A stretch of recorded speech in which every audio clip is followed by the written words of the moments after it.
అతను వచ్చేస్తున్నాడు.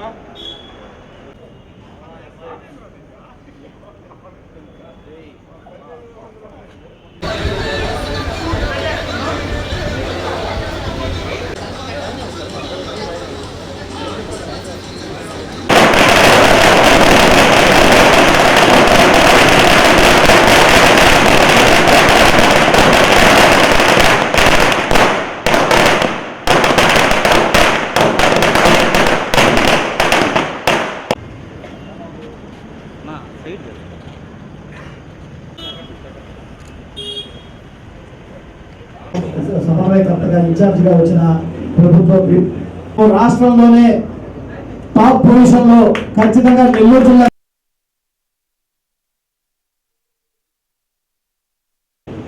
పార్లమెంటరీ నుంచి వచ్చినటువంటి ప్రతి నియోజకవర్గ జనసేన నాయకుడు కానీ ప్రతి ఒక్క మండలాధ్యక్షుడు కానీ ప్రతి ఒక్క వార్డు ఇన్ఛార్జ్ మార్చేదానికి మీకు ఏ బాధ్యత అయితే ఇచ్చారో మీకు ఖచ్చితంగా మేము రాష్ట్రంలోనే టాప్ పొజిషన్ లో ఖచ్చితంగా నెల్లూరు జిల్లా చేసి మీ అందరిలో పవన్ కళ్యాణ్ గారు చాలా దృఢంగా ఉన్నారు.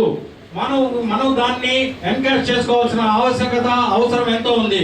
దాన్ని మీరు గుర్తిరిగి ప్రతి చోట గ్రౌండ్ లెవెల్లో సభ్యత్వాలు చేసే విధంగా ప్రతి ఒక్కరూ ముందుకు వచ్చే విధంగా కృషి చేస్తారనేసి మనం అత్యధిక సంఖ్యలో నెల్లూరు జిల్లాలోని అత్యధిక స్థానంలో మొదటి స్థానంలో పెట్టే విధంగా ప్రతి ఒక్కరూ కృషి టౌన్ ప్రెసిడెంట్ దుగ్గిశెట్టి సుజయ్ అని చెప్పారు సార్. సభాధ్యక్షుడు సుజయ్ రాష్ట్రానికి అదేవిధంగా తెలియజేసి పవన్ కళ్యాణ్ గారికి మన చక్కెర ఇటుపక్క తూర్పు గోదావరి పశ్చిమ గోదావరి కన్నా మనం ఎక్కువ కార్యక్రమాలు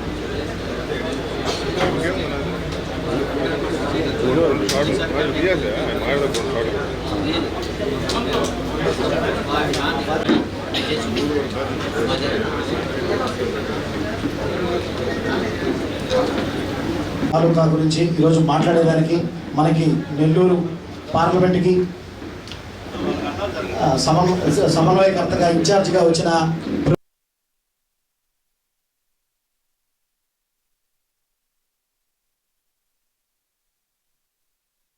ఇన్ఛార్జ్ అల్హరి సుధాకర్ని సభనుద్దేశించి మాట్లాడవలసిందిగా కోరుచున్నాం. సభకి నమస్కారం. ముఖ్యంగా మన నెల్లూరుతో దృఢ సంకల్పంతో ఒక మనకి బాహుబలి అని బిరుదించారు పవన్ కళ్యాణ్ గారే.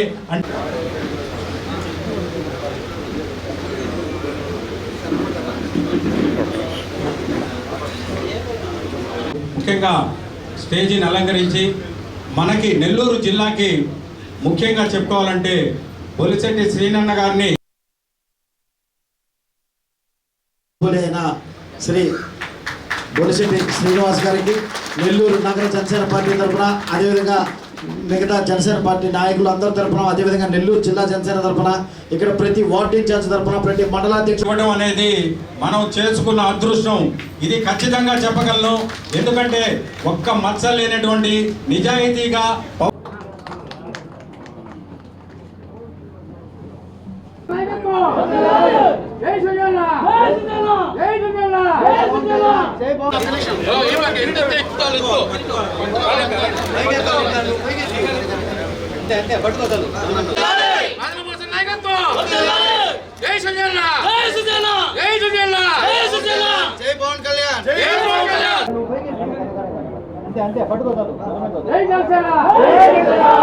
పోరాట పటిమతో మనందరం కసితో ఉన్నాము.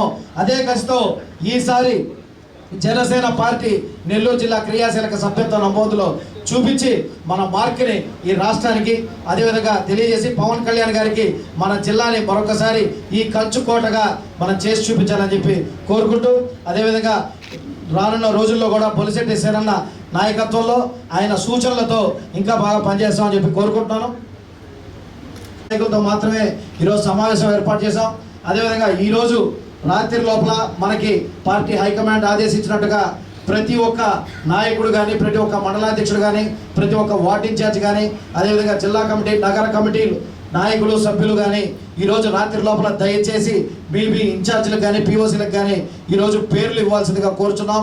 అదేవిధంగా మనకి రానున్న రోజుల్లో మనం బొలిశెట్టి సేనన్న నాయకత్వంలో జనసేన పార్టీ ఎంతో బలంగా ఉంది. ఎందుకంటే మనం అధికారంలో లేనప్పుడు కూడా ఆంధ్రప్రదేశ్ రాష్ట్రంలోనే ఎక్కడ ఇటుపక్క తూర్పుగోదావరి పశ్చిమ గోదావరి కన్నా మనం ఎక్కువ కార్యక్రమాలు చేసి జనసేన బలం అంటే ఇది, జనసేన పవన్ కళ్యాణ్ గారి స్టామినా అంటే నెల్లూరు జిల్లా అని చెప్పి మనం చూపించిన సందర్భాలు ఎన్నో ఉన్నాయి. మనకి మరొక అవకాశం వచ్చింది. దయచేసి ప్రతి ఒక్క జన సైనికుడు మనం 2014లో పవన్ కళ్యాణ్ గారిని ఈరోజు జనసేన పార్టీ అధ్యక్షులు పవన్ కళ్యాణ్ గారు ఆదేశాల మేరకు మొన్న శాసన మండలిలో జరిగినటువంటి సన్నివేశాన్ని దృష్టిలో పెట్టుకుని అందరినీ కూడా టెంపుల్స్కి వెళ్ళి దేవుడిని కూడా రాజకీయం చేసేటువంటి వైసీపీ పార్టీ నేతల యొక్క వైఖరిని తప్పుపట్టే విధంగా ఏదైతే హిందూ ధర్మానికి ఎగ్నెస్ట్గా వాళ్ళు చేసే కార్యక్రమాలన్నింటినీ కూడా జనాలకు తెలియాలి. అదేవిధంగా భగవంతుడిని ఇన్నిసార్లు మనం నెయ్యి విషయంలో కల్తీ జరిగిందని ఒప్పుకుని కూడా వాళ్ళు దాన్ని పెద్ద రాద్ధాంతం చేసి మన ముఖ్యమంత్రి గారిని తల్లిని భార్యను కూడా దూషించి వాళ్ళ మీద తిరుగుబాటు చేసినటువంటి తప్పు అయినప్పుడు కూడా మరి అలాంటి భాష వాడడం మన ఇది మంచిది కాదనే ఉద్దేశంతో మరి ఆ రోజు వారిని అంబటి రాంబాబుని అరెస్ట్ చేసిన విషయంలో కావాలని రెచ్చగొట్టి వాళ్ళ జైలుకి వెళ్తే మనం నెగ్గుతామని ఆలోచనలో ఉన్నా తప్ప ఈ రాష్ట్రం బాగుపడాలి, ఈ రాష్ట్రం బాగుపడడానికి మన అనుభవాన్ని కానీ లేకపోతే మన ఆలోచన కానీ పంచుకోవాలనే ఆలోచనలో వైసీపీ పార్టీ ఎక్కడ లేదు. వాళ్ళు వెంకటేశ్వరని బొమ్మలు తీసుకుని వచ్చి చెప్పులతో మరి మండలిలో తీసుకునే సందర్భం మీరు చూశారు. దేవుడితో రాజకీయం, బాబాయితో రాజకీయం, రక్తంతో రాజకీయం చేసేటువంటి మరి జగన్మోహన్ రెడ్డి గారి మనస్తత్వానికి మరి తీవ్రంగా అర్థం పడుతూ ఉంది.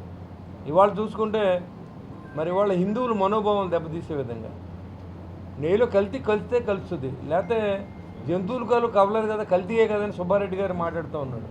అంటే ఒక దేవుడు ప్రసాదాన్ని కల్తీ నూనెలతోనూ కెమికల్స్తో కలిపి ప్రజలకు మేము సప్లై చేసామని ఒప్పుని కూడా ఇవాళ మళ్ళీ దబాయించేటువంటి వ్యక్తులు మనం చూస్తూ ఉన్నాం. గమనించండి అంతా ఇదేంటే డైవర్షన్ పాలిటిక్స్ అయినప్పుడు కూడా చట్టం తన పని చేసుకెళ్తుందనే ఉద్దేశంతో చంద్రబాబు నాయుడు గారు కానీ పవన్ కళ్యాణ్ గారు కానీ అందరూ కూడా దాని మీద సిట్ని విచారణ జరిపిస్తూ ఉన్నారు, న్యాయస్థానానికి వెళ్తారు, అది అక్కడితో అయిపోవాలి.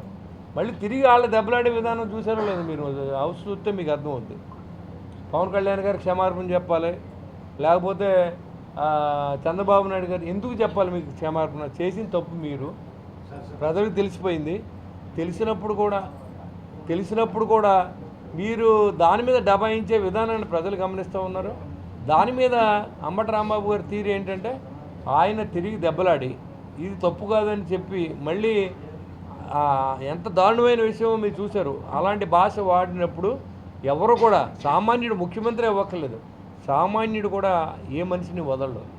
తన తల్లిని తన భార్యని అంత డైరెక్ట్గా తిట్టినప్పుడు ఎలాంటి రియాక్షన్ ఉంటుందో మీరు అర్థం చేసుకోండి. అలాంటి పరిస్థితుల్లో భావోద్వేగానికి గారికి గురై కొంతమంది దాడి చేసినప్పుడు ఆ సంఘటనలో వాళ్ళ మీద కూడా కేసు కట్టడం జరిగింది. దానికి మళ్ళీ మన్నాడు వెంకటేశ్వర ఫోటోని బూట్లు పట్టుకొచ్చి ఆ ఫోటోలన్నీ చూపించడం, ఇలా ఊపి చూపించడం వెంకటేశ్వరని, ఇవన్నీ తప్పు అని చెప్పినప్పుడు కూడా వాళ్ళు ఎవరు ఎన్ని పరిస్థితుల్లో కనపడలేదు. దాని మీద అందరినీ నిన్న గుళ్ళకి వెళ్ళి అందరినీ ప్రెస్ మీట్లు పెట్టి ప్రజలకు తెలియజేసిన కార్యక్రమంలో ఈరోజు తిరుమలకి వెళ్ళాను. తిరుమలకి వెళ్ళేటప్పుడు ఈ నెల్లూరు జిల్లాలో సభ్యత నమోదు కార్యక్రమానికి ఇన్ఛార్జిగా నన్ను వేశారు. దానికి నేను ఇక్కడ ఉన్న సోదరులందరూ నాకు తెలిసి ఇదివరకు నుంచి నేను అధికారం లేనప్పుడు కూడా ఈ ప్రాంతం అంతా నేను తిరిగాను కాబట్టి ఇక్కడ మిత్రులకి ఇలాగా పార్టీ నుంచి ఆదేశాలు వచ్చినాయి, మిమ్మల్ని క్యాజువల్గా కలిసి వెళ్తాను, మనం ఏదన్నా ఎక్కడైనా కూర్చునే అవకాశం కల్పించమని నేను ఇక్కడ సుజయ్ని మరి అదేవిధంగా సుధాకర్ గారిని అలా శ్రీధర్ని అలాగే ఇక్కడ ఉన్నటువంటి మిత్రులందరికీ అడిగితే వాళ్ళు అలాగే ఒకసారి మనం కలుద్దామండి, మీరు వచ్చేటప్పుడు ఇక్కడ హాల్లో పెడతాం, మీరు రమ్మని చెప్పడం జరిగింది. దాని నిమిత్తం ఈరోజు మన కార్యకర్తలని వీర మహిళల్ని ఎవరైతే మరి సభ్యత్వ నమోదు కార్యక్రమాన్ని వాలంటీర్గా పనిచేసిన పాత వాళ్ళు కానీ తీసుకుని మళ్ళీ దాంట్లో మధ్యలో కొంతమంది చేయని వాళ్ళు కానీ అది దాని గురించి ఒకసారి డిస్కషన్ చేసి ఈ వివరాలన్నీ పార్టీ ఆఫీస్ తెలియజేయాల్సిన అవసరం ఉంది కాబట్టి ఈ ప్రెస్ మీట్ని ఏర్పాటు చేసాం. అంతే తప్ప దీనికి వేరే రాజకీయ ఇదేం లేదు. మరి ఈరోజు ఈ కార్యక్రమాన్ని ఇచ్చేసిన పాత్రికేయ మిత్రులందరికీ కూడా ఈ కార్యక్రమాన్ని ఇచ్చేసిన జన సైనికులకి వీర మహిళలకి వివిధ హోదాల్లో ఉన్న ఇన్ఛార్జీలకి నాయకులకి అందరు కూడా పేరు పేరున నా ఉదయపూర్వ నమస్కారం తెలుసుకొని చాలా పూర్తిగా తెలియదు. నిన్న టెంపుల్కి వెళ్ళమంటే ఆ వెంకటేశ్వర స్వామి మీద ఇవన్నీ వచ్చినాయి కాబట్టి ఆయన సన్నిధిలోనే ఆయన దగ్గర వెళ్ళి ఈ మన రాష్ట్రాన్ని బాగుండాలి, ఎలాంటి రాజకీయాలు జరగకూడదని దండం పెట్టుకుని వచ్చే కార్యక్రమంలో ఇక్కడ ఆగాను. నాకైతే ఈ ఓన్లీ దీనికి మెంబర్షిప్ డ్రైవ్ గురించి తప్ప జిల్లా అధ్యక్షులు కానీ ఇంకోటి కానీ నాకేమీ తెలియదు. ఇంకా అధిష్టాన నిర్ణయమే శిరోధార్యం.